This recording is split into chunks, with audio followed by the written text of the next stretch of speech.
नमस्कार इंदुमती मीडिया तरफ आज खबर को आपण मानकु स्वागत।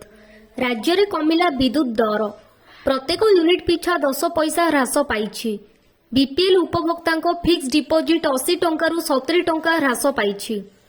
जिल्लार जणे पुरुखा नेता तथा मां भद्राकाली मंडलर सभापति नारायण सेनापति बीजेडी छाड़ी पुणी बीजेपी को फेरिछंती। ओडिशार राज्यपाल आज राउरकेलार वेदव्यास शैव पीठरू आरंभ करी शिक्षा अनुष्ठान मिशन शक्ति काफे आदि परिदर्शन करथिले। कटक रे कर्मी को गुरु मंत्र देले शिवराज। जगतसिंहपुर बीजेडी उपरे बर्षिले।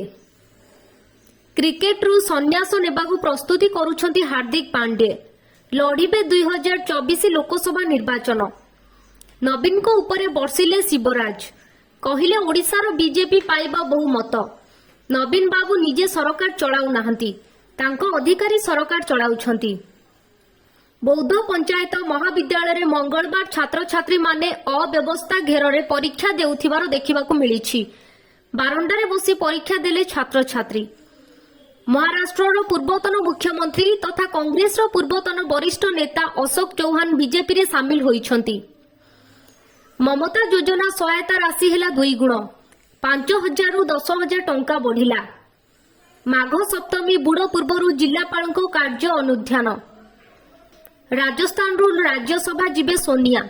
राजस्थान रे हेबाकु थिबा राज्यसभा निर्वाचन पई कांग्रेस सोनिया गांधी को नाम रखिछि। चिकित्सा और स्वास्थ्य सेवा क्षेत्र में सफलता पाई पुरस्कृत बीएसकेवाई स्वर्ण पदक।